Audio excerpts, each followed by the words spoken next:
Have you ever imagined what life would be like for a guy with powers so absurd that he could literally destroy the world, but all he wants is to eat instant noodles in peace and get good grades at school?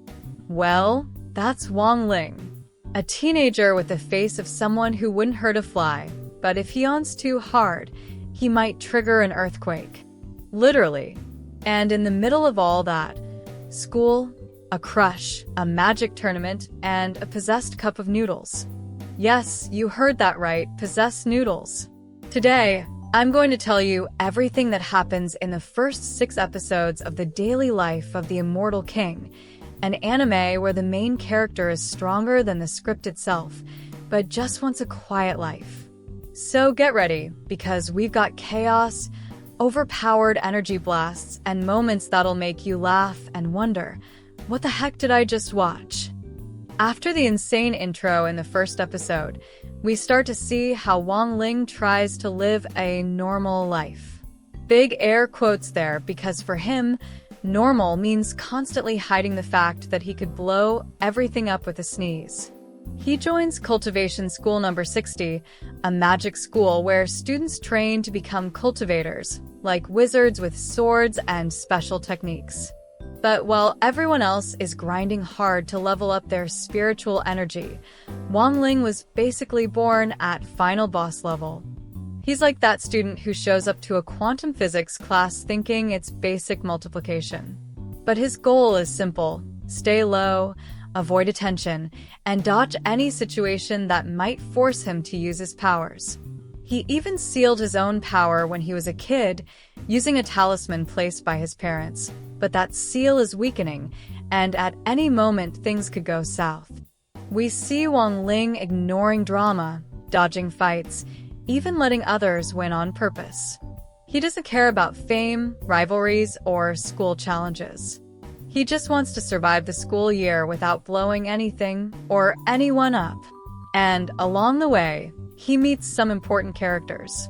Sun Rong, the popular girl at school, heiress to a megacorporation, who starts developing feelings for him. Chun Chao and Guahao, his classmates who bring comic relief and help form that classic main character's friend group. And, of course, the teachers and directors who keep organizing dangerous events like the students are Pokemon. Meanwhile, Wong Ling's seal starts to crack. The guy's holding back with sheer willpower, but he knows it won't last forever. One of the most interesting and honestly kind of sad things about Wong Ling is that even though he's insanely powerful, he doesn't live like an all-powerful being. Quite the opposite. He's constantly holding himself back. And it's not just power. He represses emotions too. Love, anger, joy, everything has to stay under control. Because the real danger isn't just losing control of his powers, it's feeling too much and triggering them without meaning to. He literally can't laugh out loud, can't get mad, can't get excited. Any strong emotion could cause a catastrophic disaster. So, he's developed a totally blank, robotic personality. Always serious, always calm, but on the inside, he feels everything. You see a glimpse of this when Sun Rong gets kidnapped. Even though he tries to stay neutral, Wong Ling almost literally bursts from concern. He tries to save her without showing emotion, but it's clear he's deeply shaken inside. And that's what makes him such a compelling character. He's not cold. He's someone who's forced to suppress himself just to keep others safe. It's not that he doesn't care. He has to pretend he doesn't. Deep down, he just wants a normal life, to make friends, fall in love, and laugh at dumb jokes. But to do that, he'd have to let go of his control, and that's way too dangerous. This internal conflict is what builds his more human side. It's not the power that defines Wong Ling, it's how hard he fights to remain human, even when he's basically a god. One of the things that makes the daily life of the Immortal King stand out is its ridiculous, over-the-top humor. The show has no fear of poking fun at anime cliches, and often does it in the most exaggerated, shameless way possible. You get a scene that feels like it's straight out of a super intense shounen anime. And suddenly it turns into total absurdity, with characters screaming, making ridiculous faces, or saying lines so dramatic they feel like a Dragon Ball Z parody. A great example is when Wang Ling defeats a demon frog with a single touch, and everyone treats it like the most complex, high-level technique ever seen. The entire school panics, the teachers freak out, the classmates are in shock, while he just wanted to eat his noodles in peace. Or those fight scenes that seem super intense, but end in 2 seconds because Wang Ling solves everything with a single glance. Then the animation goes all out, massive explosions, epic soundtrack, slow motion, all for a battle that's already over. The whole show plays with your expectations. It builds up serious moments and then drops something absurd that makes you laugh in disbelief. And it's not just visual. The characters' personalities add to the tone. Some take things way too seriously, others are off in their own world. Some rivals try to be intimidating and end up just looking dumb. It creates a universe where nothing is taken 100% seriously, not even the idea of being an overpowered protagonist. It's like the anime is constantly winking at the audience, saying, "We know this is insane, and that's exactly why it's fun." And in the middle of all that chaos, explosions, and uncontrollable power, the daily life of the immortal king still finds time for romance. And it's not just any romance, it's the kind that mixes sweetness with fate, a touch of drama, and a bunch of chaotic situations. Sun Rong starts off as the typical popular girl, powerful, confident, and top of the class. The classic class president who doesn't take crap from anyone. But unlike what you'd expect, she's not stuck up.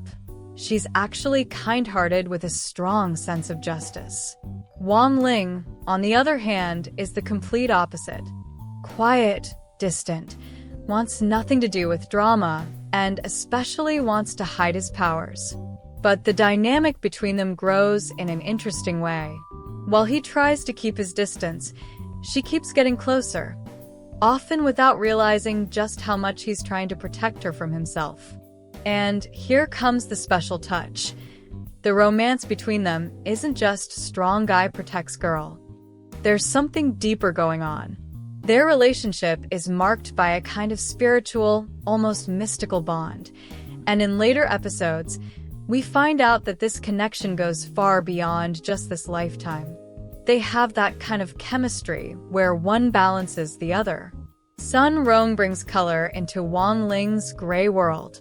And even when he tries to suppress every emotion just to stay in control, she's the one who manages to reach his human side the most.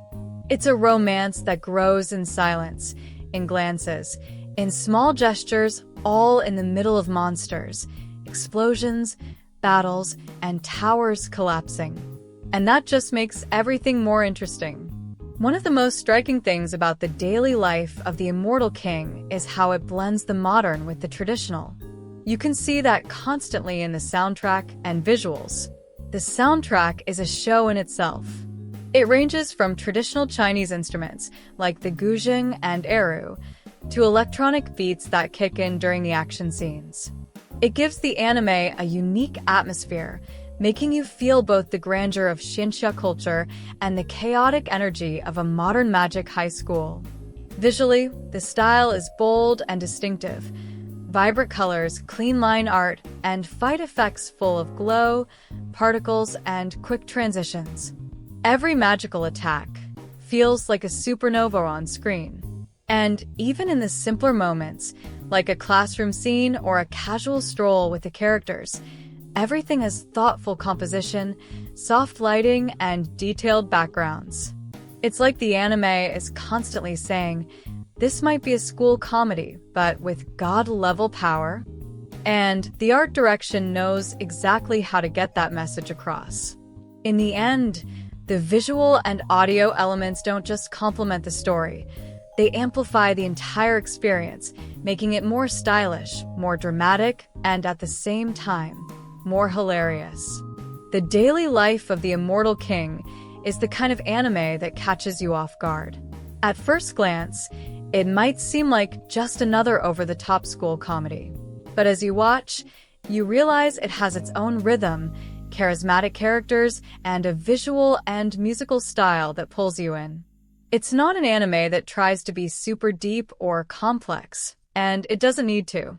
It knows how to laugh at itself, parodies the genre smartly, and still delivers epic moments that make you want to hit next episode right away.